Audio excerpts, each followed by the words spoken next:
Nash Siren RS1. Next generation, bite indication.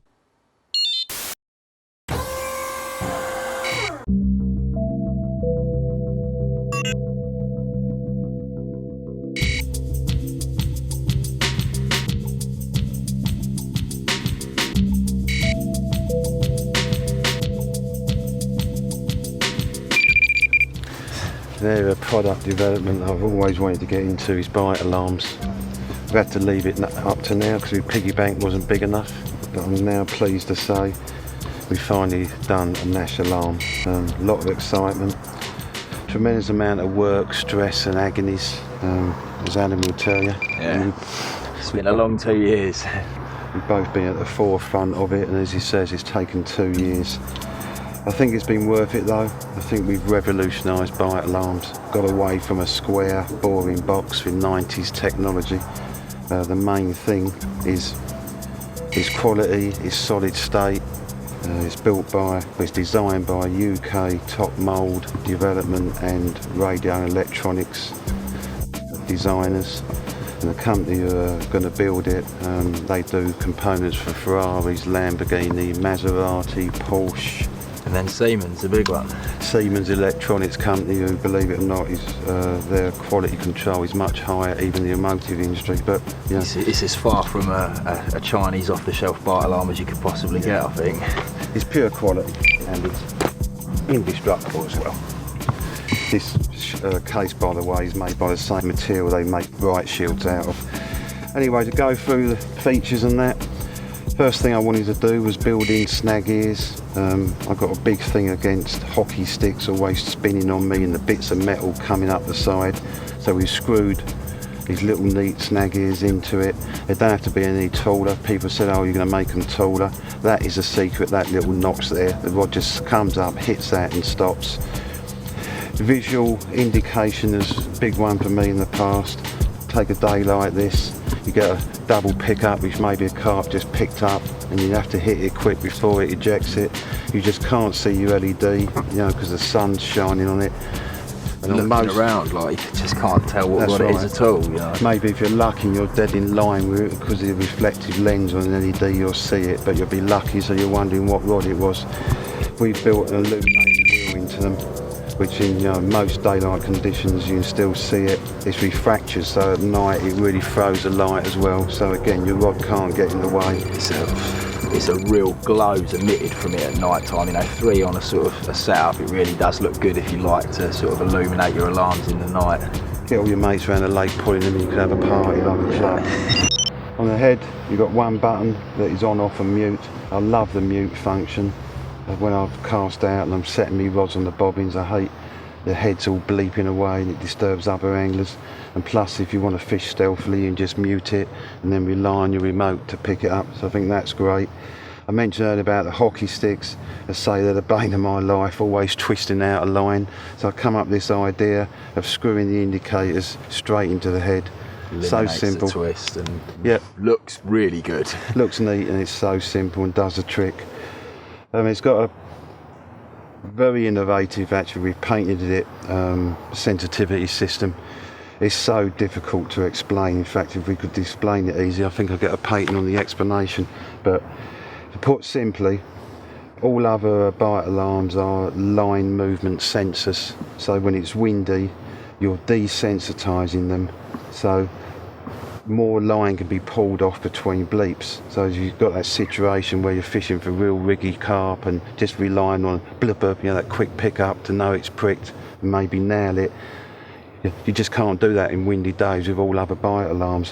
Whereas this system, the amount of line movement never changes. No matter how windy or whatever it is, you're still getting just quarter turn of a wheel or whatever and it's going off. It's using a system to monitor the speed of the line. They say it's brilliant. I'm fishing the most riggiest water in the windiest conditions and I'm still fishing as if it's a calm day. It's fantastic. I spoke to Jack this morning, he was saying how good it was. He said the wind picked up about 4 o'clock and he was sort of having to desensitise it to stop it sort of giving him false indications, and by simply knocking 2 of the sensitivities off, he sort of eradicated any sort of false bleeps on the alarm. He was really impressed with it. But the key thing, he didn't have to, didn't affect his sort of line movement. Yeah. Another huge one is it's fully remote. It's all operated by this remote, and you've got all functions on this remote: sensitivity, tone, volume, the lot. You can even control, there's a backlight in here, so I've saved you 20 quid. You ain't got to buy snag ears, 5 quid for a hockey stick. You've also saved you another 20 quid because you don't need beta lights to illuminate where your rod goes, because there's illumination in there. Some people don't like the shape of the case, but we made it this chunky shape so it'll sit square on your bivvy table without falling over. And like I say, you know, we don't get up to change our telly, we stay in our sofa. So why do you want an old-fashioned system where you have to get up to adjust your fire alarms? Or imagine this scenario, that wet, cold winter's night, you're all snug in your bag and the wind gets up and they're all bleeping away. You have to drag yourself out of your bag. We've all been there. It's horrible. Adjust your heads. You just get back in your bag and they're still bleeping. You get the point where you feel like you either want to wind your rods in because you can't get to sleep, or you eventually have a bad night's sleep with them bleeping. Whereas with this, just sit in your bivvy and fully operate it, no hassle. We'll show you if you like, Al. Do the volume? Okay. So this is high volume. So you select, you've got sensitivity, volume and tone. Select volume by holding down the volume button until the light comes on. Then you choose which head you want to operate. You can work your way through. Activate a head, I'll just hold down the power button till I get 2 beeps. The 2 beeps. And then I can just work my way through 5 different settings of volume. Give us a low one then. So I've selected the low one. I'm now going to say confirm with the receiver that's the setting I want to use, just by holding down the volume button again, and I get my 2 beeps to say it's done.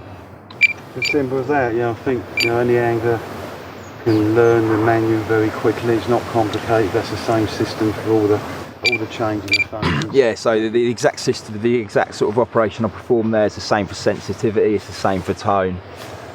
The tones are quite good, people do have quite a preference to the sound of the alarm. I'll just run through them quickly.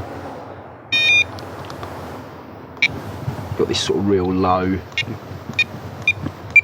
all the way up. Let's put it on low set. Activate it. Nice deep little low tone. Yeah. Always call that one like a farting frog. And it allows you to sort of customise them to your requirements. With the bite alarms, we've done these new, well, it's really an advanced version of our original slaphead. Sorry you guys have been trying to find the slappers this year. That's why you haven't, because we've been working on this real techie version. It's lovely tether, much more improved. The balls, spring-loaded balls, are so positive. They really work well. And although the white slappers were nice, a lot of people do like to match the colours in. So if you go for the blue option, you can buy the blue sort of indicators to go along with it. And basically the most sensitive indicators on the market. We're calling them slicks instead of slapheads.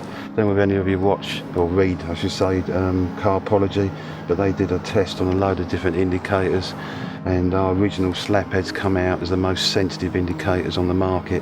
These new slicks are even more sensitive. The small one, this is the next size up, but there's even a really small one for those of you fishing slack lines or really like the light bobbins, right up to some big chunky ones. We've got 5 sizes. We've got 5 sizes. That's about it. I hope anglers will check them out and maybe see what we've been up to and understand why we've done it, and buy them and enjoy using them.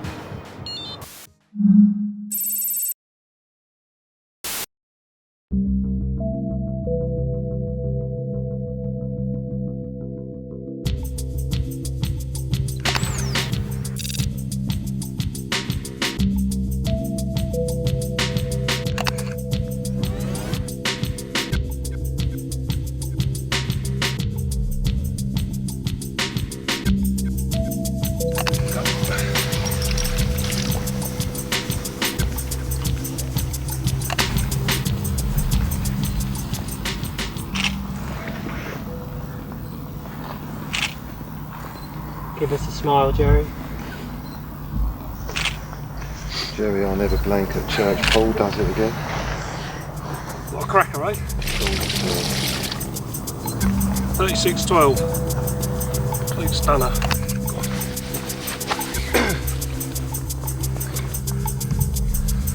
That's lovely.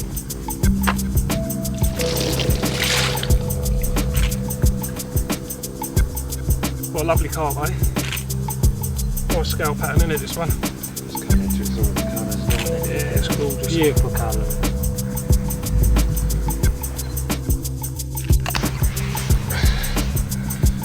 What a cracker.